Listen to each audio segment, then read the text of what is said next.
বাংলাদেশের মুক্তিযুদ্ধের সময় মুরগি সাপ্লাই করেছে। মুরগি কবিরকে চিনেন আপনারা? চিনেন না? শাহরিয়ার কবির এর একটা হলো যে একে সবাই মুরগি কবির বলে, কারণ যখন এদেশের মুক্তিকামী মুক্তিযোদ্ধারা পাকিস্তানি হানাদারদের বিরুদ্ধে লড়াই সংগ্রাম করেছে, এই সময় এই শাহরিয়ার কবির, এই নাস্তিক, এই সময় এদেশের বিরোধিতা করেছে। গ্রাম থেকে বাড়ি বাড়ি থেকে দেশি মুরগিগুলো চুরি করে পাকিস্তানি সেনাদের ক্যাম্পে পাচার করেছে। সে আজকে নিজেকে মুক্তিযোদ্ধা দাবি করে, ঠিক কিনা? আর মুক্তিযুদ্ধের সপক্ষ শক্তি বলে, মুক্তিযুদ্ধের সংগঠক বলে, আর এদেশের ইসলাম প্রিয় তৌহিদ প্রিয় মানুষদেরকে ধোঁকা দেয়। জোরে বলেন ঠিক কিনা?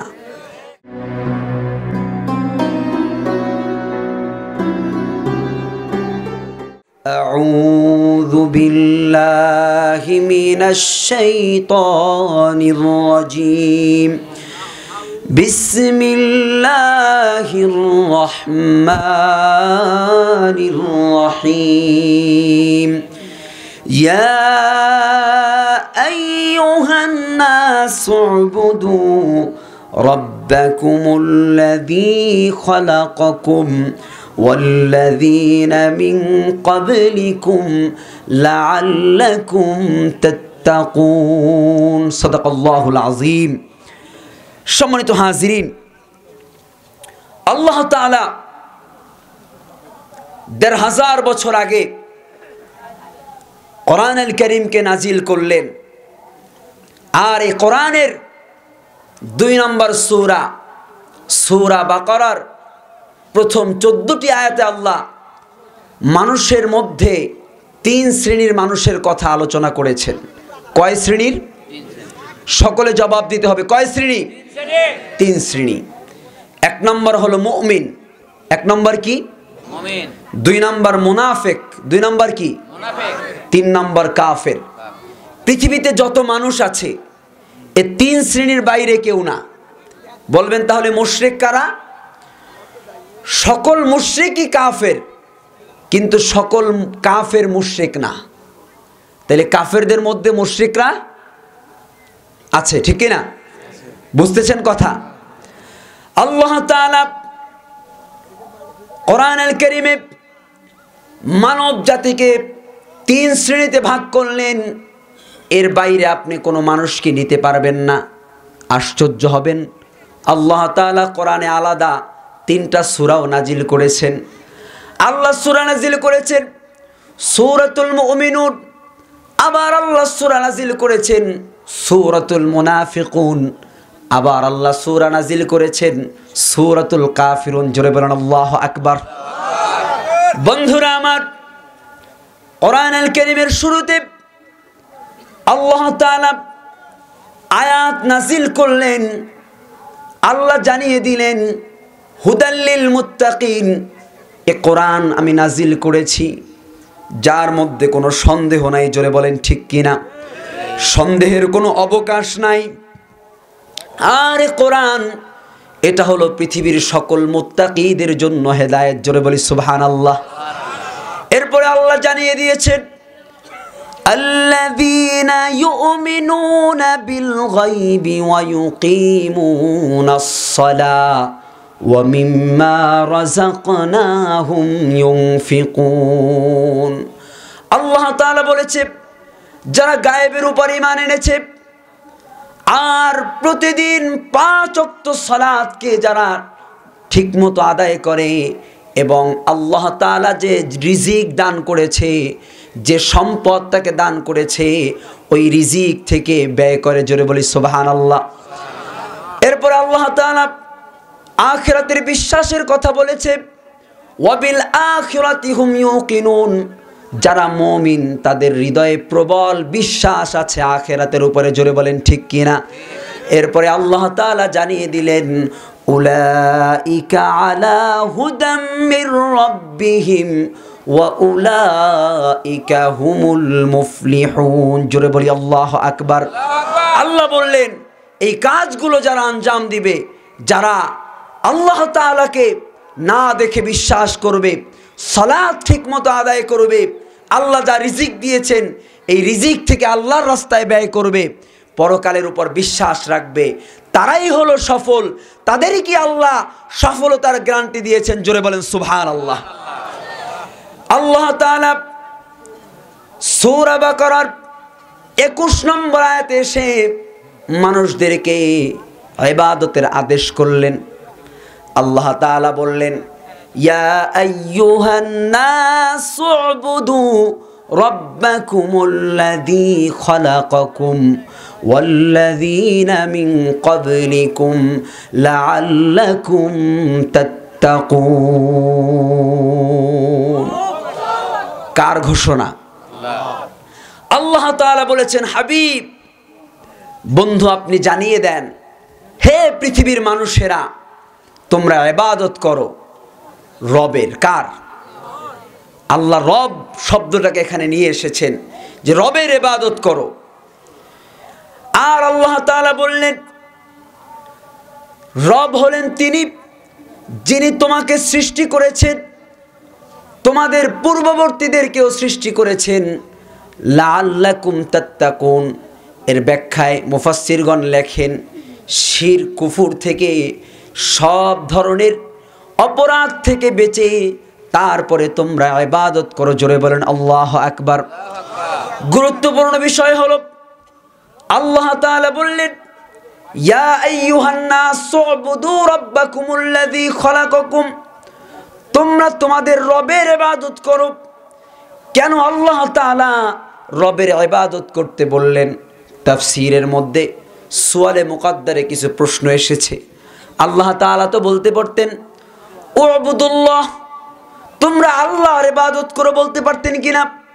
উবুদুর রহমান, তোমরা রহমানের ইবাদত করো, বলতে পারতেন কিনা? আল্লাহ তাআলা কেন রবের কথা বললেন? এর কারণ হলো আল্লাহ তাআলা তার বান্দা আল্লাহ তাআলাকে রব হিসেবে যত দ্রুত চিনবে, রবকে যত দ্রুত নিজের মেধার দ্বারা রবের সঙ্গে পরিচিত হতে পারবে, রবকে চিনতে পারবে, অন্য কোনো নামে আল্লাহকে এত দ্রুত চিনতে পারবে না। জোরে বলেন সুবহানাল্লাহ।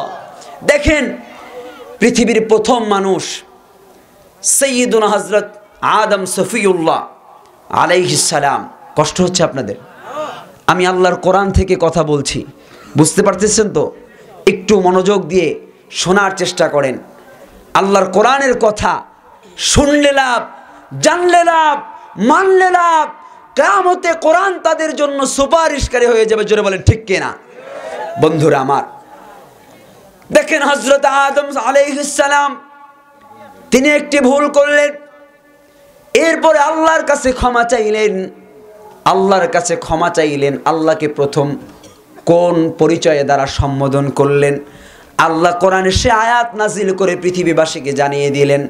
আল্লাহ তাআলা ঘোষণা করলেন, রব্বানা যালামনা আনফুসানা ওয়া ইল্লাম তাগফির লানা ওয়া তারহামনা লানাকুনান্না মিনাল খাসিরিন। আল্লাহ তাআলাকে রব হিসেবে ডাকলেন, ওগো আমার মালিক, হে আমার পালনকর্তা, আমি আমার নফসের উপর জুলুম করে ফেলেছি, আপনি আমাকে মাফ করে দেন। আপনি যদি আমাকে মাফ না করেন তাহলে আমি ক্ষতিগ্রস্তদের অন্তর্ভুক্ত হয়ে যাব। জোরে বলি আল্লাহু আকবার। দেখেন আমার বন্ধুরা, কোরআনুল কারীমে আল্লাহ জানিয়ে দিলেন মুসলিম জাতির পিতা সাইয়্যিদুনা ইব্রাহিম খলিলুল্লাহ আলাইহিস সালাম তিনি তার রবের পরিচয়টা কেমন করে পেলেন, আল্লাহ তাআলার পরিচয়টা তার জাতির সামনে কেমন করে স্পষ্ট করলেন। সূরা আনআমের মধ্যে আল্লাহ তাআলা আয়াতগুলো নাজিল করেছেন। আল্লাহ জানিয়ে দিলেন, ফালাম্মা রাআল কমারা বাযিগান ক্বালা হাযা রাব্বি فلما أفل قال لا أحب الآفلين। জোরে বলি আল্লাহু আকবার। বন্ধুরা আমার, আল্লাহ তাআলা সূরা আনআমের মধ্যে ইব্রাহিম আলাইহিস সালাম যেইভাবে তার জাতির সামনে আল্লাহর পরিচয়টা তুলে ধরলেন, আল্লাহ তাআলা স্পষ্টভাবে আল্লাহ তাআলার পরিচয়টাকে কোরআনের মধ্যে লিপিবদ্ধ করে দিলেন, যাতে করে পৃথিবীর মানুষেরা ইব্রাহিম আলাইহিস সালাম যেমন করে আল্লাহ তাআলার পরিচয় তার জাতির সামনে দিলেন, জাতিকে আল্লাহর সঙ্গে পরিচয় করিয়ে দিলেন, তাম পৃথিবীর মানুষেরা যেন আল্লাহ তাআলাকে চিনতে পারে। জোরে বলি আল্লাহু আকবার। আল্লাহ তাআলা বললেন, তিনটা বিষয়কে সামনে আনলেন। ইব্রাহিম আলাইহিস সালামের জাতির লোকেরা তারা তারকাকে তাদের রব মনে করত এবং আকাশের চাঁদকে তারা তাদের রব মনে করত। এ কারণে ইব্রাহিম আলাইহিস সালাম তিনটা উদাহরণ তাদের সামনে এমনভাবে উপস্থাপন করলেন যাতে করে তাদের ভুল ধারণা চলে যায়, আর ইব্রাহিম আলাইহিস সালাম চমৎকারভাবে আল্লাহর পরিচয়টা তাদের সামনে স্পষ্ট করতে পারেন।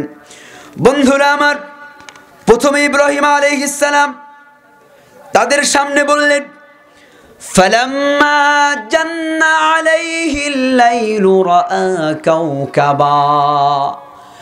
যখন মাগরিবের সালাত অনুষ্ঠিত হলো, মাগরিবের সময় থেকে এশারের আগ মুহূর্তে যখন তার জাতির লোকদেরকে নিয়ে তিনি দেখলেন আকাশে ছোট্ট ছোট্ট তারকা ঝকঝক করে জ্বলছে, তিনি বললেন, ফালাম্মা জান্না আলাইহিল লাইলু রাআ কাওকাবা ক্বালা হাযা রাব্বি। তোমরা মনে করো যে আকাশের এই তারকা আমার রব, কিন্তু ফালাম্মা আফালা ক্বালা লা উহিব্বুল আফিলিন, আমি এগুলোকে পছন্দ করি না। জোরে বলেন আল্লাহু আকবার। কারণ এই তারকা কিছুক্ষণ পরই আর দেখা যায় না। জোরে বলেন ঠিক কিনা। এরপরে 2 নম্বর, রাতের আধারে যখন পূর্ণিমার চাঁদ উদিত হলো, তিনি তার জাতির লোকদেরকে বললেন, ফালাম্মা রাআল কমারা বাযিগান ক্বালা হাযা রাব্বি। চাঁদ যখন তার জ্যোৎস্না ছড়িয়ে দিল, তখন চাঁদকে ইশারা করে বললেন জাতির লোকেরা, তোমরা মনে করো ওই চাঁদ আমার রব। তখন তিনি স্পষ্ট করে দিলেন, না, ওই চাঁদ আমার রব না। ফালাম্মা আফালা ক্বালা লা ইল্লাম ইয়াহদিনি রাব্বি লাআকুনান্না মিনাল কওমিদ দাল্লিন। জোরে বলি আল্লাহু আকবার। তিনি বললেন, না, আল্লাহ যদি আমাকে আল্লাহর সঙ্গে পরিচয় না করিয়ে দিতেন, তাহলে আমিও তোমাদের মতো আমিও গাফেলদের অন্তর্ভুক্ত হয়ে যেতাম, আমিও বিপদগামী হয়ে যেতাম। এরপরে দিনের বেলায় যখন আকাশে সূর্য উদিত হলো, সূর্যকে দেখিয়ে বললেন, ফালাম্মা রাআশ শামসা বাযিগাতান ক্বালা হাযা রাব্বি হাযা আকবার। জোরে বলি আল্লাহু আকবার। ইব্রাহিম আলাইহিস সালাম জানিয়ে দিলেন, তোমরা মনে করো ওই আকাশের সূর্য তোমাদের রব এবং আমারও রব, তোমরা মনে করো, আমি এটা মনে করি না। কেননা ওই আকাশের সূর্যটাও স্থায়ী নয়, যে অন্যের সাহায্য নিয়ে উদিত হয়, আবার অন্যের হুকুম মেনে চলে, অন্যের ইশারায় চলতে হয়, নিজের কোনো অস্তিত্ব নাই, সে কখনো আমার রব হতে পারে না।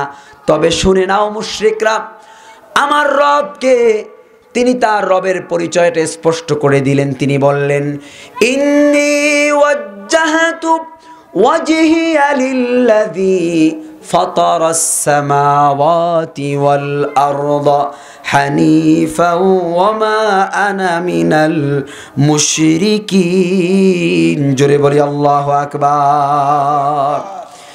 তিনি বললেন, আমি ওই সত্তার দিকে আমার মুখকে ফিরিয়ে দিলাম, যিনি আসমান জমিন নবমণ্ডল ভূমণ্ডল সব কিছুকে সৃষ্টি করেছেন। তিনি হলেন আমার রব, তার দিকে আমি আমার মুখকে ফিরিয়ে দিলাম। আর শুনে রাখো, আমি কখনোই মুশরিকদের অন্তর্ভুক্ত না। জোরে বলি আল্লাহু আকবার। বন্ধুরা আমার, ইব্রাহিম আলাইহিস সালামকে আল্লাহ তাআলা বললেন, ইব্রাহিম তুমি যাও, এ সময়ের স্বৈর শাসক নমরুদের কাছে তোমার রবের পরিচয় নিয়ে যাও। সাইয়্যিদুনা ইব্রাহিম খলিলুল্লাহ আলাইহিস সালাম নমরুদের কাছে আল্লাহ তাআলার পরিচয় নিয়ে গেলেন, নমরুদেরকে দাওয়াত দিলেন। বন্ধুরা আমার, গভীর মনোযোগ। নমরুদকে বলল, তুমি মহান রবের উপর তুমি ঈমান আনো। নমরুদ বলা হলো, কোন রবের কথা তুমি বলছো? তখন ইব্রাহিম আলাইহিস সালাম বললেন, আমি ওই রবের কথা বলেছি যিনি মানুষকে জীবন দেন এবং মানুষকে মৃত্যু দান করেন, অর্থাৎ জীবন আর মৃত্যুর মালিক, সেই রবের দাওয়াত দিচ্ছি। নমরুদ বোকার মতো জবাব দিল। নমরুদ বলল যে তুমি এই রবের কথা বলছো, অথচ আমি তো মানুষকে জীবন দেই আর মৃত্যু দেই। জোরে বলেন নাউযুবিল্লাহ। ইব্রাহিম আলাইহিস সালাম বললেন, কেমন করে? নমরুদ জল্লাদকে ডাকলেন, যাও জেলখানা থেকে 2 জন কয়েদিকে নিয়ে আসো। আসার পরে নমরুদ একজনকে হত্যা করলেন আর একজনকে বললেন তোমাকে খালাস। এভাবে নমরুদ বুঝালেন, এই যে দেখো আমি একজনকে মারলাম আর একজনকে জীবন দিলাম। জোরে বলেন নাউযুবিল্লাহ। ইব্রাহিম আলাইহিস সালাম বুঝলেন যে এর মতো গর্দব, এর মতো বোকা আর কেমন করে হয়? আল্লাহ কিভাবে জীবন দেয় আর এ কিভাবে জীবন দিল? এটা জীবন দেওয়া হলো নাকি? এজন্য পৃথিবীর স্বৈর শাসক যারা, তারা সব সময় মজলুমদেরকে বোকা বানাতে চায়, মজলুমের উপর অন্যায়ভাবে জুলুম নির্যাতন করে। জোরে বলেন ঠিক কিনা? বন্ধুরা আমার, ইব্রাহিম আলাইহিস সালাম বললেন, শোনো, আমার রব হলেন তিনি যিনি ওই পূব আকাশ থেকে সূর্যকে উদিত করে। তুমি যদি রব হও তাইলে একটা কাজ করো, তুমি পূব আকাশ না, তুমি পশ্চিম আকাশ থেকে সূর্যকে উদিত করো। যখন ইব্রাহিম আলাইহিস সালাম এই কথা বললেন, নমরুদের জবান বন্ধ হয়ে গেল। নমরুদ হতভম্ব হয়ে গেলেন, কারণ নমরুদ জানে যে এর আগে ইব্রাহিম আলাইহিস সালামকে অগ্নিকুণ্ডের মধ্যে নিক্ষেপ করা হয়েছিল। নমরুদের আগুন ইব্রাহিম আলাইহিস সালামের দেহকে স্পর্শ করে নাই, তার দেহের একটা পশমকেও নমরুদের আগুন জ্বালাতে পারে নাই। জোরে বলেন ঠিক কিনা? এ কারণে নমরুদ দেখল, যদি আমি যদি বলি যে আমি তো পারি না, তাহলে তোমার রব পারে, তাকেই বলো তুমি পূব আকাশের সূর্যকে পশ্চিম আকাশ দিয়ে উদিত করতে। নমরুদ চিন্তা করলেন, যখন ইব্রাহিম আলাইহিস সালামের দেহে আগুন লাগে নাই, এটা দেখি অনেক মানুষ ঈমান এনেছে। আবার যদি ইব্রাহিম আলাইহিস সালাম আল্লাহর মাধ্যমে পূব আকাশের সূর্যকে পশ্চিম আকাশ দিয়ে উদিত করে, তাহলে এই মুজিজা দেখে আবার কিনা মানুষ ইসলাম গ্রহণ করে, ঈমান আনে। এজন্য নমরুদ আর করলেন না, আর কথা সামনে বাড়ালেন না। আর 2 নম্বর কথা হলো, পৃথিবীর যত নাস্তিক মুরতাদ আছে, কাফের মুশরিক আছে, এরা এমনই হয়। এদের আসলে যুক্তিতর্কে লড়াই করার মতো তাদের কোনো সাহস নাই, তাদের মেধার মধ্যে গোবর ছাড়া আর কিছুই নাই। এই যে দেখেন, কিছুদিন আগে বাংলাদেশের মুক্তিযুদ্ধের সময় মুরগি সাপ্লাই করেছে। মুরগি কবিরকে চিনেন আপনারা? চিনেন না? শাহরিয়ার কবির, এর একটা হলো যে একে সবাই মুরগি কবির বলে। কারণ যখন এদেশের মুক্তিকামী মুক্তিযোদ্ধারা পাকিস্তানি হানাদারদের বিরুদ্ধে লড়াই সংগ্রাম করেছে, এই সময় এই শাহরিয়ার কবির, এই নাস্তিক, এই সময় এদেশের বিরোধিতা করেছে। গ্রাম থেকে, বাড়ি বাড়ি থেকে দেশি মুরগিগুলো চুরি করে করে পাকিস্তানি সেনাদের ক্যাম্পে পাচার করেছে। সে আজকে নিজেকে মুক্তিযোদ্ধা দাবি করে, ঠিক কিনা? আর মুক্তিযুদ্ধের সপক্ষ শক্তি বলে, মুক্তিযুদ্ধের সংগঠক বলে। আর এদেশের ইসলাম প্রিয় তৌহিদ প্রিয় মানুষদেরকে ধোঁকা দেয়, জোরে বলেন ঠিক কিনা?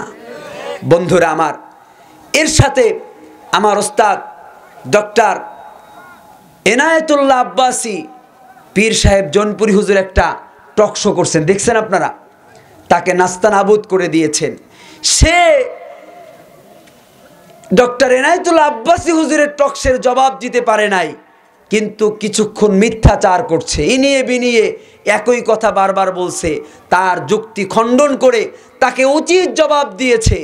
এর দ্বারা আমরা বুঝি যুগে যুগে নাস্তিক মুরতাদরা তৌহিদ প্রিয় আলেম ওলামাদের সামনে যুক্তি তর্কে কখনো তারা পেরে ওঠে নাই, সব সময় তারা পরাজিত হয়েছে, জোরে বলেন ঠিক কিনা?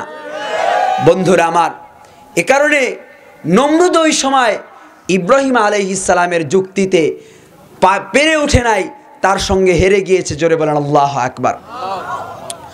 আমার বন্ধুরা, এরকম মূসা আলাইহিস সালাম, তাকেও আল্লাহ তাআলা বললেন, যাও তুমি ফেরাউনের কাছে আমার দাওয়াত নিয়ে যাও।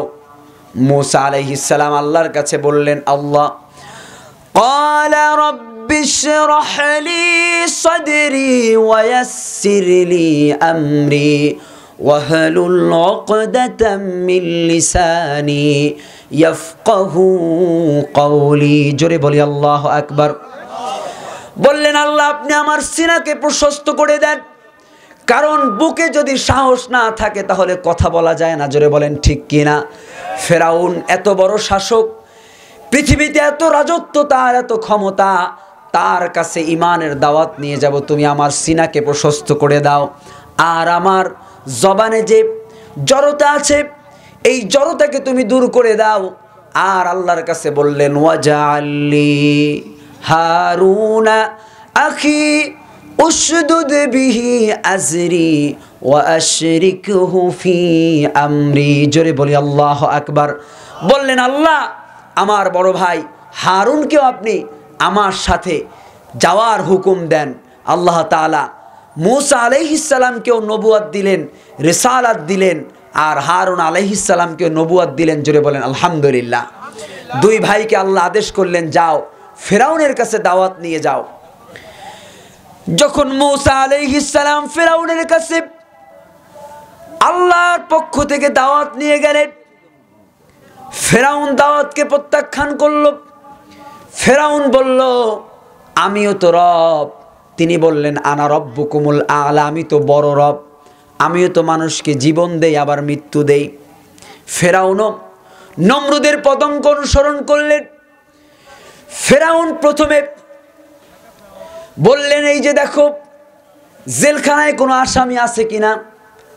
ফেরাউনের সৈন্য বলল, কি বলেন জাহাপানা, আসামির তো অভাব নাই, মোড়ে মোড়ে থেকে যুবকদেরকে পাইলি আগে ধরে আনি, এরপরে মামলা দেই। জোরে বলেন ঠিক কিনা?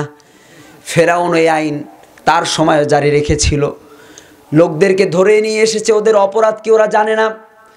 আনার পরে থানায় ঢুকায় বলতেছে, তোমার নামে 12টা মামলা, এমন ঘটনা পৃথিবীতে ঘটে কি ঘটে না? বন্ধুরা আমার, ফেরাউন ওই কাজ করলো। একজন নিরপরাধ মানুষকে বলল, এই জল্লাদ, তার দেহ থেকে মাথাটাকে আলাদা করে দাও। এরপরে মূসা আলাইহিস সালামকে বলল, এই যে দেখো আমি জীবন নিয়ে নিলাম, আমি মানুষকে মারি, হত্যা করি। মূসা আলাইহিস সালাম বললেন, ঠিক আছে, তাহলে তুমি জীবন দাও কেমন করে? এরপরে একজন সাজাপ্রাপ্ত ফাঁসির আসামিকে জেলখানা থেকে বের করে বললেন, তোমাকে বেকসুর খালাত বলে, এই যে দেখো আমি জীবন দিয়ে দিলাম। মূসা আলাইহিস সালাম বললেন, ঠিক আছে, তোমার 90 ভাগ হয়ে গেছে, তাহলে এখন প্রশ্ন হলো, আমার আল্লাহ তো জীবন দেয় আবার মৃত্যুও দেয়, তুমি একটু আগে যাকে হত্যা করেছো ওই দেহে তুমি প্রাণ সঞ্চার করো। মূসার এবার পাছা গরম হয়ে গেছে, বেয়াদব, আমার সাথে ফাজলামো। এখন ঝাড়ি শুরু করছে, কারণ আল্লাহ তাআলা মৃতকে জিন্দা করে, জীবিতকে মৃত্যু দেয়। জোরে বলেন ঠিক কিনা? এটা তো ফেরাউনের দ্বারা কশ্চিন কালেও সম্ভব ছিল না। এ কারণে দেখবেন, যারা পৃথিবীর নাস্তিক মুরতাদ, যারা পৃথিবীর স্বৈর শাসক, তারা মুসলিমদের সঙ্গে এভাবে অন্যায় আচরণ করে। জোরে বলেন ঠিক কিনা? বন্ধুরা আমার, এরপরে আল্লাহ তাআলা রবের পরিচয় মূসা আলাইহিস সালামকে দিতে বললেন। আর আল্লাহ তাআলা আপনার আমার জন্য, আপনার আমার নবীর কাছে যে কোরআন আল্লাহ নাজিল করলেন, এই কোরআনে আল্লাহ তাআলা প্রথম বললেন, ইকরা বিসমি রাব্বিকাল্লাযী খালাক খলাকাল ইনসানা মিন আলাক। জোরে বলি আল্লাহু আকবার। এখানে আল্লাহ তাআলা বললেন, পড়ো, তোমার রবের নামে পড়ো, যিনি তোমাকে সৃষ্টি করেছেন। আবার কোরআনুল কারীমের প্রথম সূরা, সূরা ফাতিহার প্রথম আয়াতে আল্লাহ বললেন, আলহামদুলিল্লাহি রাব্বিল আলামিন। জোরে বলি আল্লাহু আকবার। এখানেও আল্লাহ বললেন, সমস্ত প্রশংসা ওই মহান রবের, যিনি আসমান, জমিন, গ্রহ, নক্ষত্র সব কিছুকে সৃষ্টি করেছেন। জোরে বলেন সুবহানাল্লাহ। বন্ধুরা আমার, তাহলে আল্লাহ তাআলা বারবার কোরআনে বিভিন্ন আয়াত নাজিল করে আল্লাহ তাআলা যে রব, তার পরিচয়টাকে বান্দার কাছে স্পষ্ট করেছেন। জোরে বলেন ঠিক কিনা? আল্লাহ তাআলা যখন তার বান্দাদেরকে ইবাদত করার আদেশ করলেন, তখন আল্লাহ বললেন, ইয়া আইয়ুহান নাস উবুদু রাব্বাকুম। জোরে বলি আল্লাহু আকবার। তখন আল্লাহ বললেন, হে মানব জাতি, তোমরা ইবাদত করো তোমার রবের। রবের পরিচয় জানার দরকার আছে না নাই?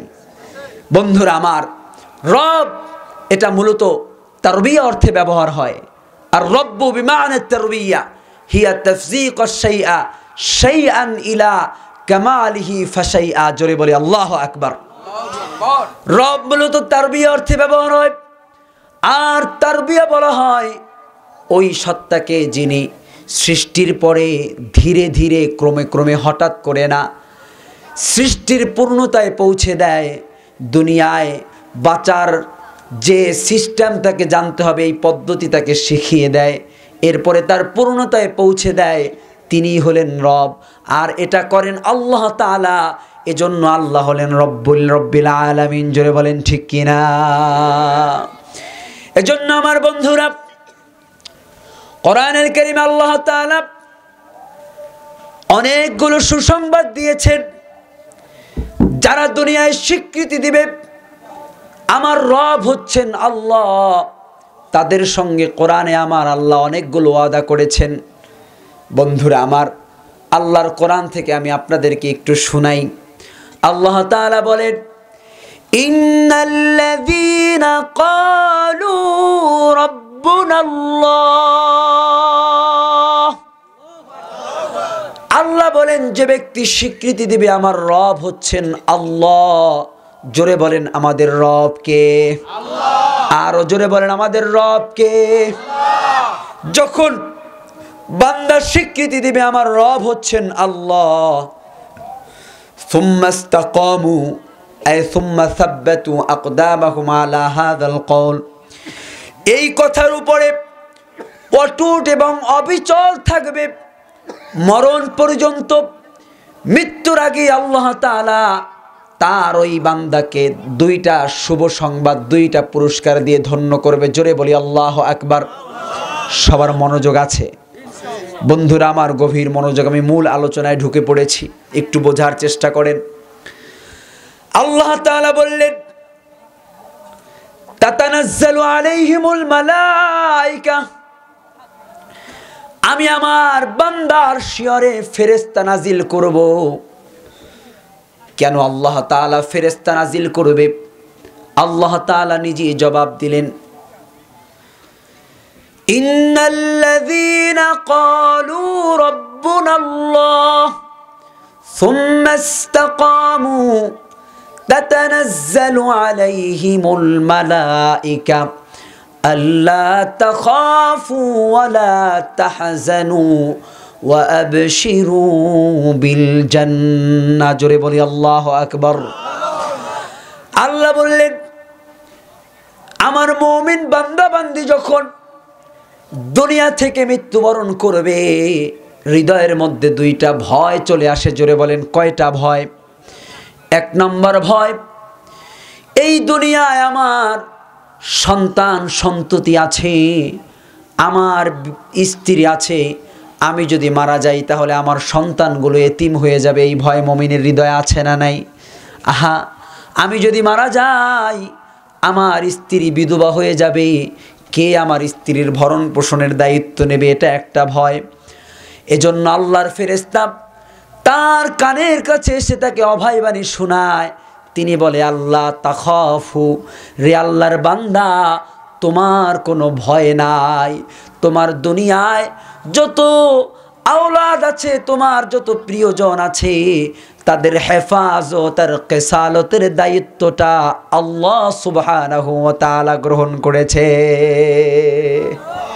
আপনি চিন্তা করেছেন একজন মানুষ মৃত্যুর সময় যদি আল্লাহর ফেরেশতা এসে তাকে শোনায় দেয়, তাকে বলে, হে আল্লাহর বান্দা তোমার কোনো টেনশন নাই, তোমার কোনো ভয় নাই, চিন্তার কোনো কারণ নাই, দুনিয়ায় তোমার আপনজনদের হেফাজত আর কেসালতের দায়িত্বটা কে গ্রহণ করেছে?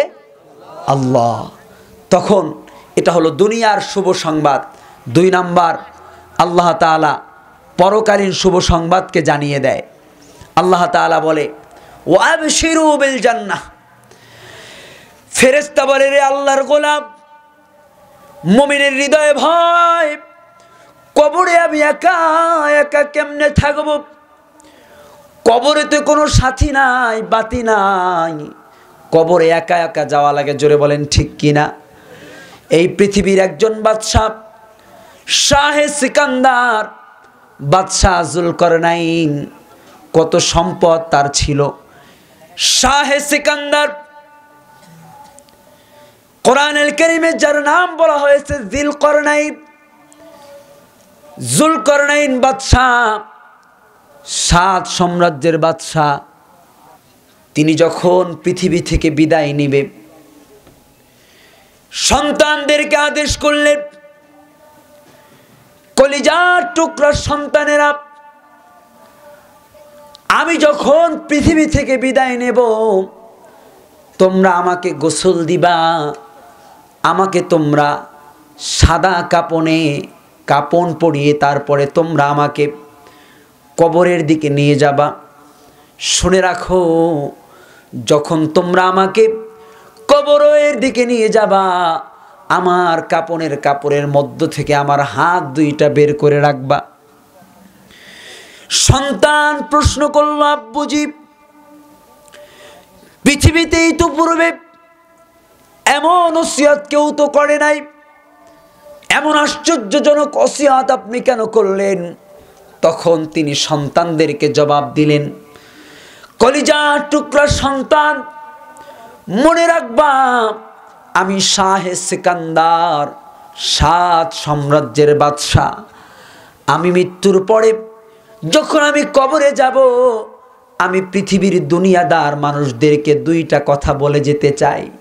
ও দুনিয়ার মানুষেরা, তাকায়া দেখো, এত বিশাল সাম্রাজ্যের বাদশাহ শাহে সিকান্দার কবরে রওনা করেছে খালি হাত, একটা সোনা রূপার কাঁচা পয়সাও সাথে নেয়ার সুযোগ নাই। জোরে বলেন ঠিক কিনা? কবরে টাকা পয়সা নিয়ে যাওয়া যাবে না, কবরে যাবে জীবনের নেক আমল। জোরে বলেন ঠিক কিনা? এজন্য মুমিনের হৃদয়ে ভয়, কবরে আমি একা একা কেমনে থাকব? আল্লাহর ফেরেশতারা এসে তাকে অভয়বাণী শোনায়। আল্লাহর ফেরেশতারা বলে, আল্লাহ তাখাফু, রে আল্লাহর বান্দা ভয়ের কোনো কারণ নাই, কবরে তোমার একা একা থাকা লাগবে না। জোরে বলেন আল্লাহু আকবার। কবরে আল্লাহর নূরের ফেরেশতা আমরা তোমার সাথী সঙ্গী হয়ে যাব। আল্লাহু আকবার। আর টাকা দেখো, ওই যে আল্লাহর তৈরি জান্নাত দেখা যায়, জান্নাতের দরওয়াজাগুলো তোমার জন্য খোলা। কবরে শোয়া মাত্রই আল্লাহর জান্নাতের মধ্যে তুমি প্রবেশ করবা। আল্লাহু আকবার। আল্লাহর কোরআন বুঝতে হবে। আল্লাহর কোরআনে আল্লাহ বললেন, হে ইমানদার বান্দা বান্দি, তোমরা আল্লাহকে ভয় করো। এরপরে আল্লাহ আদেশ করলেন, ওয়াকুলু কওলান সাদীদা, কিন্তু আজকে আমরা দেখি আল্লাহ বললেন সিধা কথা বলতে, কিন্তু সিধা কথা এই দেশে হয় না, জোরে বলেন ঠিক কিনা। মাহফিল হয়, ইনিয়ে বিনিয়ে ওয়াজ করে, যাতে করে পরবর্তী বছর মাহফিলের দাওয়াত পাওয়া যায়, জোরে বলেন ঠিক কিনা। যখন মসজিদে খতিব বক্তৃতা করে, এমনভাবে বক্তৃতা দেয় যাতে করে তার চাকরিটাও টেকে, পিঠেও কোনো আঘাত না আসে, জোরে বলেন ঠিক কিনা। এজন্য আল্লাহ বললেন, গোলাম আগে তোমার হৃদয়ে তোমার মালিকের ভয়কে তুমি জায়গা দাও। তুমি যখন হৃদয় দিয়ে তোমার মালিককে ভয় করতে পারবা, তখন পৃথিবীর কোনো শক্তিকে তুমি ভয় করবা না। তখন তুমি আল্লাহর কোরআনের আয়াতগুলো স্পষ্ট মানুষের সামনে প্রচার করতে পারবা, জোরে বলেন ঠিক কিনা।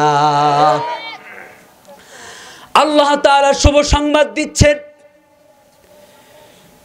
যারা আল্লাহকে ভয় করবে, সিধা কথা বলবে, তাদের সঙ্গে আমার আল্লাহর ওয়াদা। আল্লাহ বললেন, ইউসলিহ লাকুম আমালাকুম ওয়া ইয়াগফির লাকুম যুনুবাকুম। জোরে বলি আল্লাহু আকবার। আল্লাহ বললেন, আমার বান্দা জান্নাতে যাওয়ার জন্য যতটুকু নেক আমলের প্রয়োজন হবে, আমি আল্লাহ তাআলা ওই নেক আমলটুকু করা তার জন্য সহজ করে দিব, জোরে বলেন সুবহানাল্লাহ। আর তার জীবনে যত গুনাহ আছে, যত পাপ রাশি আছে, আমি আল্লাহ তাআলা তার আমলনামা থেকে সব গুনাহকে ধুয়ে মুছে পাক সাফ করে দিব। আর তার জন্য আমি জান্নাতকে ওয়াজিব করে দিব। আল্লাহু আকবার। তাহলে আল্লাহকে ভয় করলে লাভ আছে না ক্ষতি আছে?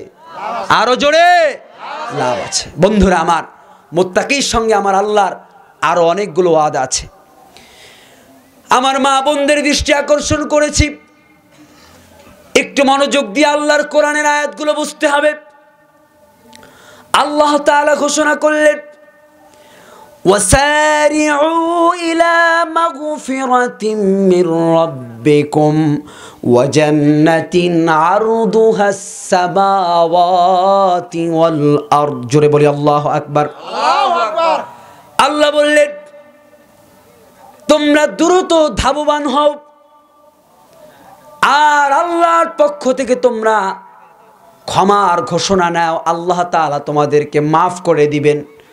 আর দ্রুত তোমরা ধাবমান হও ওই জান্নাতের দিকে, যেই জান্নাতের প্রশস্ততা আসমান আর জমিনের চাইতেও বড়, 7 জমিন আর 7 আসমানের চাইতেও বড়।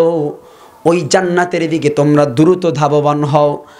আর শুনে রাখো, উইদ্দাত লিল মুত্তাকিন, ওই জান্নাতকে আল্লাহ তাআলা সাজিয়েছেন তার প্রিয় পছন্দের মুত্তাকি বান্দাবান্দির জন্য। আল্লাহু আকবার। দেখেন, আল্লাহ তাআলা আরো ওয়াদা করেছেন, দুনিয়ায় মানুষ সম্মানিত হতে চায়, ঠিক কিনা? মানুষ মনে করে দুনিয়ায় যদি বড় নেতা হওয়া যায় তাইলেই অনেক সম্মান, ঠিক কিনা? কিন্তু আল্লাহ তাআলা স্পষ্ট করে দিলেন, দুনিয়ার সম্মানটা হলো ক্ষণস্থায়ী। বড় চাকরি করলে দুনিয়ায় সম্মান না। কারণ হলো, কচু পাতার উপরে যেই পানিটা টলমল করে, ওই পানিটাও একটা মুহূর্তের জন্য হলেও তার স্থায়িত্ব আছে, জোরে বলেন ঠিক কিনা। কিন্তু দুনিয়াদার কাফের মুশরিকদের সম্মানের কোনো গ্যারান্টি নাই, আওয়াজ করে বলেন ঠিক কিনা। এজন্য আল্লাহ স্পষ্ট জানিয়ে দিলেন, ইন্না আকরামাকুম ইনদাল্লাহি আতকাকুম। আল্লাহ বললেন, আল্লাহর কাছে দুনিয়া ও আখিরাতে সবচাইতে সম্মানিত, মুআজ্জাজ, রেসপেক্টেড হলো ওই ব্যক্তি, যেই ব্যক্তি হৃদয় দিয়ে আল্লাহ তাআলাকে ভয় করে। যার হৃদয়ের মধ্যে আল্লাহর ভয় আছে, ওই ব্যক্তি আল্লাহর কাছে সবচাইতে সম্মানিত। আল্লাহর ভয় হৃদয়ে না থাকলে তার দুনিয়া আর আখিরাতে কোনো সম্মান নাই, জোরে বলেন ঠিক কিনা। দেখেন, দুনিয়ায় সম্মানিত ব্যক্তিদেরকেও অসম্মানী করা হয়, জোরে বলো ঠিক কিনা। যখন মানুষদেরকে সম্মানিত করা হয় তখন তাদের গলায় ফুলের মালা দেওয়া হয়। জোরে বলো ঠিক কিনা? ফুলের মালা পরা সম্মান প্রদর্শন করা হয়। ওই ফুলের মালা তাদেরকে একটা সিগন্যাল দেয়। কি সিগন্যাল দেয়? ফুলের মালা স্মরণ করিয়ে দেয় তুমি আজকে সম্মানিত হয়েছ। তুমি যদি দুর্নীতিবাজ হও, তুমি যদি জুলুম করো, তুমি যদি মানুষকে ঠকাও, মানুষের নামে মিথ্যা মামলা দাও, মানুষের প্রতি তুমি যদি অন্যায়ভাবে মানুষকে কষ্ট দাও, সাবধান সাবধান, আজকে যেই ফুলের মালা তোমার গলায় পরানো হয়েছে এর দ্বারা তুমি সম্মানিত হয়েছ। ওই ফুলের মালা আর ফাঁসির রশি একেবারেই পাশাপাশি। জোরে বলেন ঠিক কিনা? কারণ হলো ফুলের মালা কাঁচা ফুল দিয়ে গাঁথলে ফুলগুলো শুকিয়ে যায়, ঠিক কিনা? কিন্তু যে সুতা দিয়ে মালা গাঁথে ওই সুতা শুকায় না। জোরে বলেন ঠিক কিনা? আর এত বেশি ফুলের মালা গলায় দেয়, ওই সুতাটুকু একত্র করলে একজন মানুষের ফাঁসির জন্য যথেষ্ট। জোরে বলেন ঠিক কিনা? বন্ধুরা আমার, দেখবেন এই পৃথিবীতে মাঝে মাঝে ফুলের মালা, ফুলের বৃষ্টি, আবার জুতার মালা, জুতার বৃষ্টি আছে না নাই? এই যে কয়দিন আগে কোরআনের মাহফিলে কোরআনের কণ্ঠকে রোধ করতে চাইল, আলেমদের কথায় বাধা দিল, এ জাতির লোকেরা স্টেজে উচিত শিক্ষা দিয়েছে। জোরে বলো ঠিক কিনা? অতএব সম্মান করে স্টেজে আলেমের পাশে বসাইল, আর আল্লাহর কোরআন সহ্য করতে পারো না, 90% মুসলমানের দেশে বুক ফুলিয়ে বাঁচতে চাও, এটা মুসলমান মেনে নেবে না। জোরে বলেন ঠিক কিনা? বন্ধুরা আমার, শুধু মাহফিলের স্টেজে না, বিভিন্ন মঞ্চে আমরা দেখি পচা ডিমের বৃষ্টিও মাঝে মাঝে কথা বলে না। বন্ধুরা আমার, আমেরিকার প্রেসিডেন্ট জর্জ ডব্লিউ বুশ, তিনি এখনো ক্ষমতাচ্যুত হন নাই। তার ক্ষমতা থাকাকালীন সময় তিনি গেলেন ইরাকের জমিনে। এই বুশ আফগানিস্তান, ইরাক সহ বিশ্বের বিভিন্ন মুসলিম দেশে অগণিত মুসলিমদেরকে হত্যা করেছে। জোরে বলেন ঠিক কিনা? দেখেন, আল্লাহ তাআলা তাকে দুনিয়ায় বেইজ্জতি করলো। ইরাকের সাংবাদিক তার পায়ের জুতা খুলে বুশের গালে মোলাকাত করায় দিছে। জোরে বলেন ঠিক কিনা? অতএব দুনিয়ার সম্মানটা এর কোনো গ্যারান্টি নাই, কিন্তু আল্লাহ যে বলেছে ইন্না আক্রামাকুম ইনদাল্লাহি আতকাকুম, নিশ্চয়ই আল্লাহর কাছে সম্মানিত ওই ব্যক্তি যেই ব্যক্তি আল্লাহ তাআলাকে ভয় করে। জোরে বলেন ঠিক কিনা? সোনালী যুগের ইতিহাস শুনুন। আজ থেকে ১৫০০ বছর আগে হযরতে বেলাল রাদিয়াল্লাহু তাআলা আনহু,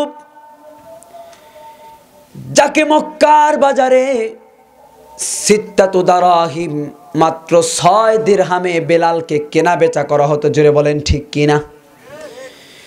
সেই বেলালের দামটা আল্লাহ তাআলা কেমন বাড়িয়ে দিলেন। আল্লাহর হাবিব রাসূলুল্লাহ সাল্লাল্লাহু আলাইহি ওয়াসাল্লাম, আল্লাহ তাআলা তাকে মেরাজে নিয়ে গেলেন।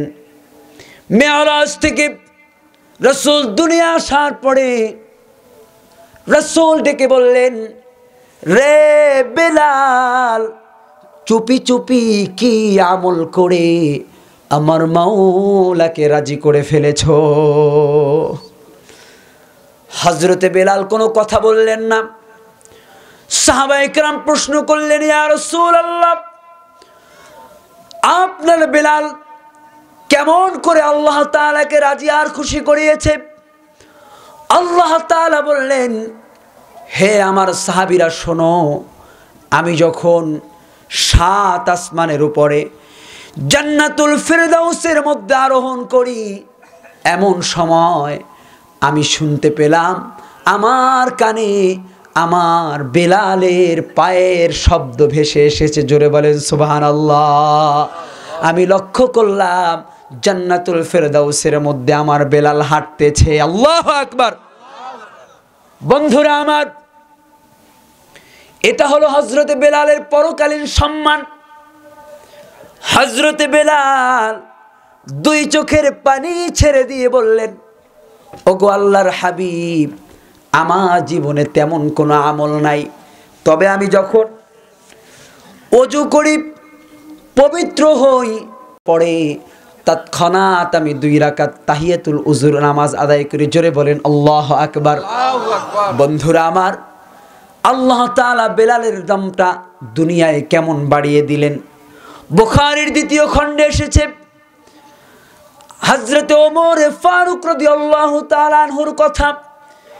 তিনি বলেন, আবু বকরিন সাইয়্যিদুনা ফাআতাকা সাইয়্যিদানা। আমাদের একজন নেতা হলেন হযরতে আবু বকর, তিনি আজাদ করেছেন আরেকজন নেতা, যার নাম হলো হযরতে বেলাল। আল্লাহু আকবার।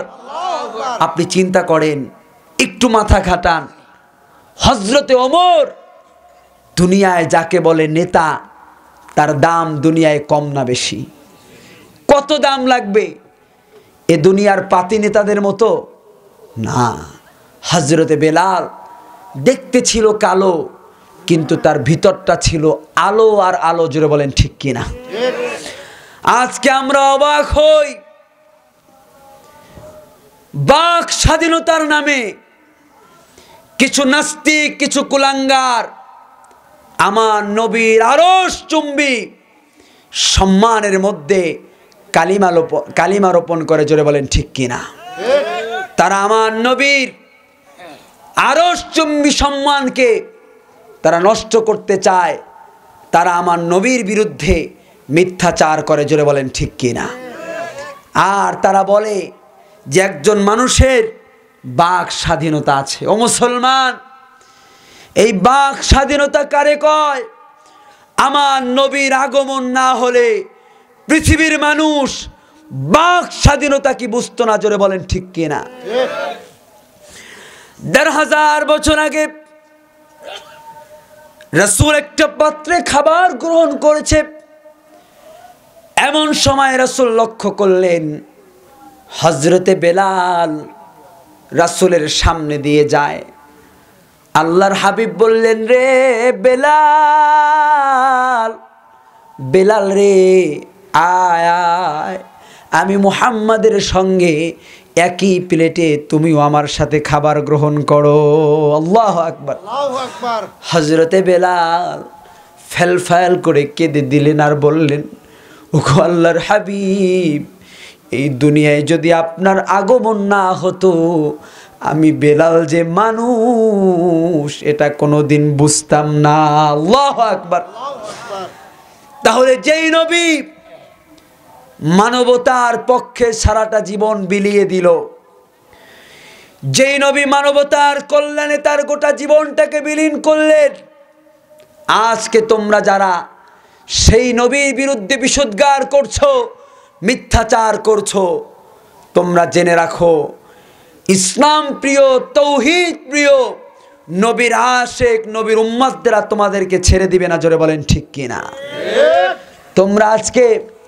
তোমরা আজকে টিভি টক শোতে সুযোগ পেলেই আমার নবীর নামে মিথ্যাচার করো। তবে শুনে রাখো, ওই দিন বেশি বাকি না যেই দিন তোমরা তোমাদের প্রতিটি কথাকে ফিরিয়ে নিবা এবং তোমরা এর জন্য জাতির কাছে ক্ষমা চাইবা। জোরে বলেন ঠিক কিনা? কারণ আগামীর সময় হলো ইসলামের সময়, আগামীর বিজয় ইসলামের বিজয়। ঠিক কিনা? পৃথিবীতে ইসলামের এক বিশাল গণজোয়ার শুরু হয়েছে। কাফের মুশরিকরা তোমরা মুসলমানের উপর নির্যাতন করছো, কিন্তু জেনে রাখো, এই পৃথিবীর 4 জনের একজন মুসলমান, 4 জনের একজন মুসলমান। অতএব উহুদের মাঠে, বদরের মাঠে মাত্র 313 জন হাজার সৈনিকের বিরুদ্ধে লড়াই করে বিজয় হয়েছিল। জোরে বলেন ঠিক কিনা? আর উহুদ প্রান্তরে মাত্র 1000 সাহাবী নিয়ে 300 সাহাবী নিয়ে 10,000 কাফেরদের বিরুদ্ধে লড়াই করেছে, জোরে বলেন ঠিক কিনা? অতএব মুসলমান, যদি ঈমানকে উজ্জীবিত করতে পারো, যদি ঈমানের বলে বলিয়ান হতে পারো, আল্লাহর কোরআনের ঝান্ডা নিয়ে ময়দানে নেমে যাও, বিজয় তোমাদের পদতলে এসে চুম্বন করবে, জোরে বলেন ঠিক কিনা? বন্ধুরা আমার, আমরা যারা মুমিন, আমাদেরকে আল্লাহ তাআলা আদেশ করলেন, আল্লাহ বললেন, হে মুমিনগণ তোমরা ভয় করো আল্লাহকে। জোরে বলেন, আল্লাহ কাকে ভয় করতে বলেছে? আল্লাহকে ভয় করো। আল্লাহর ভয় যদি তোমাদের হৃদয়ের মধ্যে জায়গা দিতে পারো, তাইলে আল্লাহর পক্ষ থেকে তোমাদের জন্য শুভ সংবাদ, তোমাদের যখন রিজিকের প্রয়োজন হবে আল্লাহ তাআলা তোমাদের জন্য এমনভাবে রিজিকের ব্যবস্থা করবে তোমরা কল্পনাও করতে পারবা না। জোরে বলেন আল্লাহু আকবার। আল্লাহ বললেন, আল্লাযী আত'আমাহুম মিন জু'ইন ওয়া আমানাহুম মিন খাউফ। তোমরা যদি তোমার রবের ইবাদত করো, তাইলে শোনো, তোমাদের হৃদয়ে যত ভয় আছে, বিপদে মুসিবতে আল্লাহ তাআলা তোমাদের ভয়গুলো দূর করে দিবেন। আর যখনই তোমাদের খাবারের প্রয়োজন হবে আল্লাহ তাআলা তোমাদের খাবারের ব্যবস্থা করে দিবেন। জোরে বলেন আল্লাহু আকবার। আল্লাহু আকবার। একটা উদাহরণ দিয়ে আজকের আলোচনা শেষ করব। রাসূলের প্রিয় সাহাবী হযরতে আউফ ইবনে মালিক আল-আশজাঈ রাদিয়াল্লাহু তাআলা আনহু, তার কলিজার টুকরো সন্তান কাফেরদের হাতে বন্দী হয়ে গেছে। সন্তান কাফেরদের হাতে বন্দী, এটা হযরতে আউফ ইবনে মালিক আল-আশজাঈর একটি ভয়, একটি বিপদ। আর 2 নম্বর বিপদ, সন্তানই তার ঘরে উপার্জন করত। যেহেতু সন্তান কয়েকদিন কাফেরদের হাতে বন্দী, ঘরে কোনো খাবারের বন্দোবস্ত নাই, স্বামী আর স্ত্রী না খেয়ে আছে। হযরতে আউফের বিবি তার প্রাণের স্বামীকে ডেকে বললেন, ওগো প্রাণের স্বামী, আপনি রহমাতাল লিল আলামিন আল্লাহর রাসূলের কাছে যান, তার কাছে গিয়ে বলেন, আমাদের ঘরে 2টা বিপদ, আমাদের ঘরে কোনো খাবারের বন্দোবস্ত নাই, আর আমাদের সন্তান কাফেরদের হাতে বন্দী, আমরা কি করব? নিশ্চয়ই রহমাতাল লিল আলামিন একটা ব্যবস্থা করে দিবেন। জোরে বলেন আল্লাহু আকবার। আল্লাহু আকবার। হযরত আউফ ইবনে মালিক আল-আশজাঈ বুক ভরা ব্যথা, চোখ ভরা পানি নিয়ে আল্লাহর হাবিবের দরবারে আসলেন, হৃদয়ের কথাগুলো বললেন। রাসূল প্রথমেই বললেন, হে আউফ ইত্তাকিল্লাহ, তুমি ভয় করো আল্লাহকে, ওয়াসবির, তুমি সবর করো। আর শুনে রাখো, তুমি আর তোমার বিবি 2 জনে বেশি বেশি লা হাওলা ওয়ালা কুওয়াতা ইল্লা বিল্লাহ পড়তে থাকো। হযরত আউফ চোখের পানি মুছলেন, বুকের ব্যথাকে দাফন করে বাড়ির দিকে রওনা করলেন। স্ত্রীকে গিয়ে বললেন, প্রাণের বিবি, আল্লাহর রাসূল বলেছে আল্লাহকে ভয় করতে হবে আর সবর করতে হবে, কারণ যদি হৃদয়ে আল্লাহর ভয় না থাকে তাইলে কাফেরদের প্রতি মাথা নত করার সুযোগ আছে না নাই?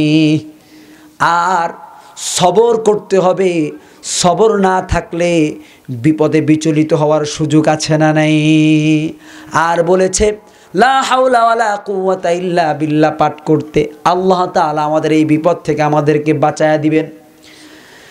দেখেন আল্লাহ তাআলা কেমন করে বাঁচালেন। গভীর রাত হযরত আউফের সন্তান দেখলো কাফের মুশরিকরা গভীর ঘুমে নিমজ্জিত হয়ে আছে। হযরত আউফের সন্তান, তার হাতে শিকল দিয়ে বাঁধা ছিল, আস্তে করে হাতটাকে আলাদা করতে চাইলেন, আর শিকলের বাঁধন অটোমেটিক খুলে গেল। জোরে বলেন আল্লাহু আকবার। আল্লাহু আকবার। পা 2টা আলাদা করতে চাইলেন, আর পায়ের বাঁধন খুলে গেল। নিশ্চিন্ত মনে বাড়ির দিকে রওনা করলেন।